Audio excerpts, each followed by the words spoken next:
रूसी क्रांति और महामंदी। भैया बहनों, आइए सामाजिक विज्ञान के इस कालखंड में एक बार सभी दशम के भैया बहनों का स्वागत है।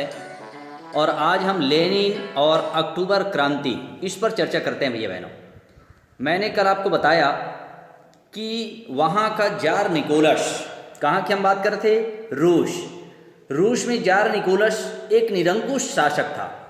और समय परिस्थितियाँ जब वहाँ बदलती गई तो वहाँ के किसान परेशान, वहाँ के मजदूर, वहाँ के सैनिक और वहाँ रोटी, कपड़ा और मकान, इसके लिए जगह जगह आंदोलन होने लगे।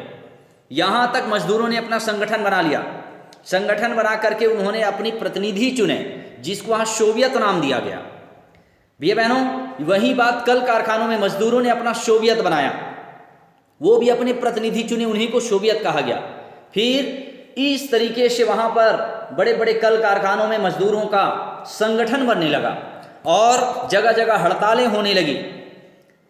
जब इस तरह से दृश्य वहाँ दिखने को मिला तो यहाँ तक महिलाओं का भी वहाँ पर संगठन बना और इन्होंने भी अपने ही सरकार के विरुद्ध आंदोलन करना शुरू कर दिया। तो भैया बहनों, हमने देखा कि जार ने उसको निर्दयतापूर्वक क्रूरता से दमन चक्र चलाया।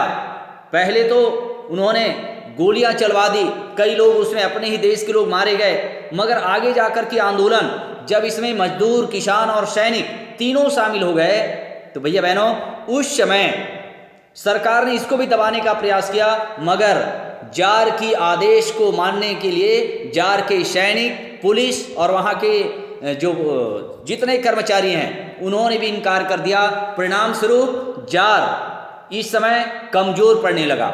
उसी समय कल मैंने आपको बताया था जापान के साथ इसकी लड़ाई हुई। जापान एक छोटा सा देश जिसने जार निकोलस के इस विशाल साम्राज्य रूस को पराजित कर दिया और यहाँ से जार, जिसकी हालत दयनीय होने लगी, और जार क्या हो गया, परास्त हो गया। रूस जापान के सामने हार गया।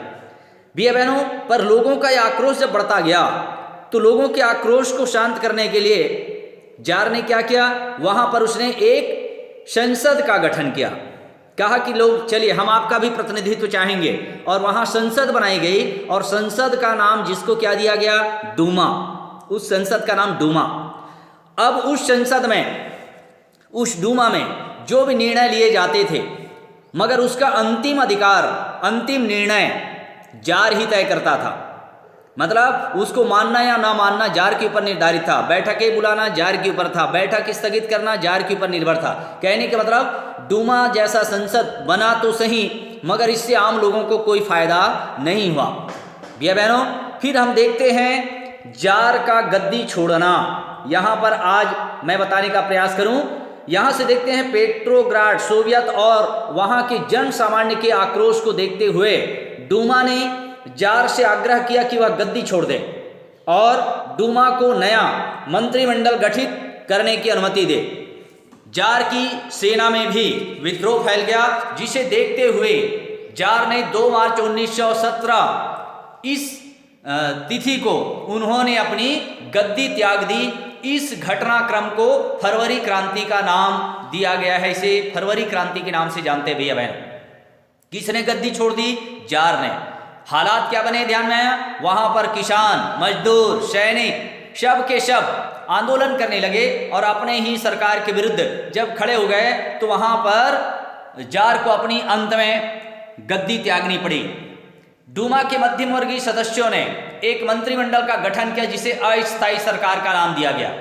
अब अस्थायी इसलिए था क्योंकि सभी चाहते थे कि सार्वभौमिक मताधिकार के आधार पर हमारे देश में चुनाव हो और सभी लोग मिलकर के वयस्क मताधिकार के आधार पर हम अपने देश में एक नए मंत्रिमंडल का गठन करेंगे, नए संसद का गठन करेंगे। भैया बहनों, संविधान सभा गठित हो जिसके नियमानुसार स्थायी सरकार बनेगी, लेकिन यह स्थायी सरकार सोवियत पर पूरी तरह निर्भर थी, क्योंकि सोवियत ही वास्तव में हर क्षेत्र पर नियंत्रण कर रहे थे। उन दिनों पेट्रोग्राड सोवियत का नेतृत्व 3-4 समाजवादी दलों के प्रतिनिधि कर रहे थे। बच्चों, यह मानते थे कि इस क्रांति का नेतृत्व मध्यम वर्ग को निभाना है, जिसे देश में लोकतंत्र, भूमि सुधार और शांति लाना है। वे मानते थे कि सोवियतों की भूमिका मध्यम वर्ग के लोगों को पीछे हटाने या पुराने शासकों की वापसी को रोकना है, परंतु यह स्थिति वहां पर देश के हालात को सामान्य करने में अब भी असफल रहा। ऐसे समय में हम देखते हैं कि उस समय युद्ध तो चल ही रहा था, युद्ध जारी रखना चाहती थी उस समय की अस्थायी सरकार, और वह यह जमीन के वितरण को लेकर गंभीर नहीं थी। मतलब जो जमीन का मामला था, ये सभी जमीन क्या है भैया बहनों, भूस्वामियों के पास था, जबकि वहां का किसान अपनी मात्र जमीनों के लिए प्रयासरत है। उनको अपनी जीवन जिंदगी जीने के लाले पड़े हैं। मजदूर जिनको पर्याप्त रोजी नहीं मिलती है, मंजूरी नहीं मिल रही है, उसकी मजदूरी कम है, उनका शोषण हो रहा है, और इस तरीके से मजदूरों ने भी संगठन बना करके कल कारखानों में अपना शोवियत बना लिया, संगठन बना लिया। और इस तरीके से हम देखते हैं कि वहां पर कौन, मजदूर, किसान, सैनिक, सभी के सभी अपने अस्थायी सरकार के इन नियमों से वो भी अब भली भांति परिचित हुए, और लगा कि यह अस्थायी सरकार भी हमें वो जो हम चाहते अपना अधिकार वह देने में असमर्थ है। तो इस तरीके से हम देखते हैं कि वहां पर मजदूर और सैनिक आपस में जुड़े हुए थे, एक दूसरे की समस्याओं के प्रति सचेत थे। इस प्रकार उनके बीच एक साझा समझ बनना और उसके लिए लड़ना स्वाभाविक था। अक्टूबर 1917 की बात करें भैया बहनों, तो उस समय सोवियत ने अस्थायी सरकार को हटाकर क्रांतिकारी सरकार का गठन किया। अगले दिन पूरे रूस में सोवियतों की सभा में लेनिन ने नई सरकार की घोषणा की और दो महत्वपूर्ण ऐलान किए।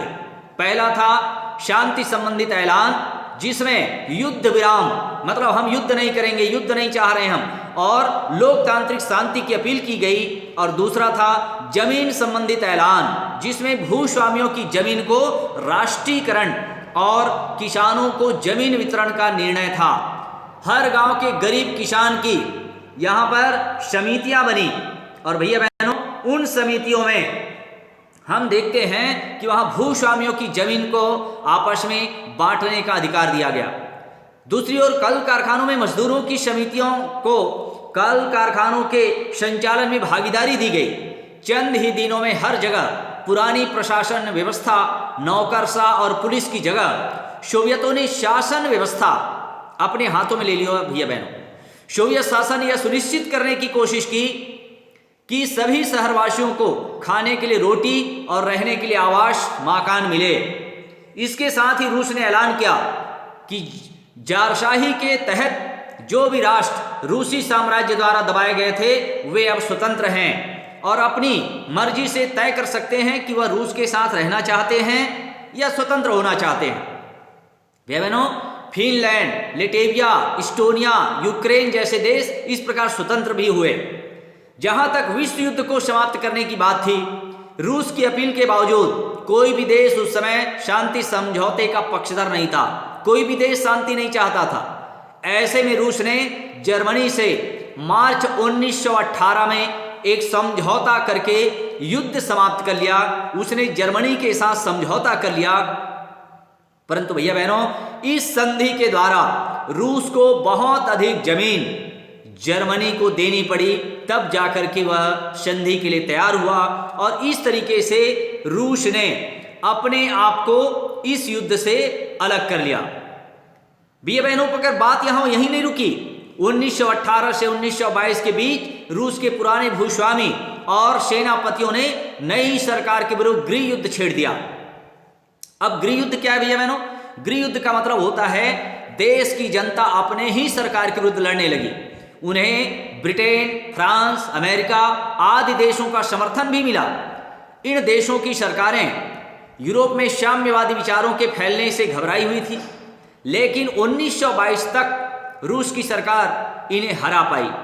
इसी बीच पुराने साम्राज्य के कई हिस्से जो स्वतंत्र हुए थे अब रूस के साथ हो लिए और यूएसएसआर सोवियत समाजवादी देशों का संघ बन गया और इसकी स्थापना हुई।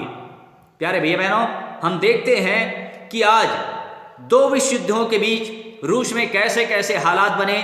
वहां का निरंकुश शासक जार फिर उसके बाद लेनिन ने कैसी परिस्थितियां बनाई, आखिर वहां की जनता अपने ही सरकारों के विरुद्ध आंदोलन करने लगी, यहां तक वहां गृह युद्ध छिड़ गया और परिणाम स्वरूप रूस अपनी जनता से भी लड़ रही थी और युद्ध में भी लड़ रही थी। और ऐसी स्थिति में उसने अपने आप को युद्ध से अलग करना ही उचित समझा और प्रथम विश्व युद्ध से सबसे पहले रूस ने जर्मनी के साथ संधि किया और अपने आप को युद्ध से अलग कर लिया।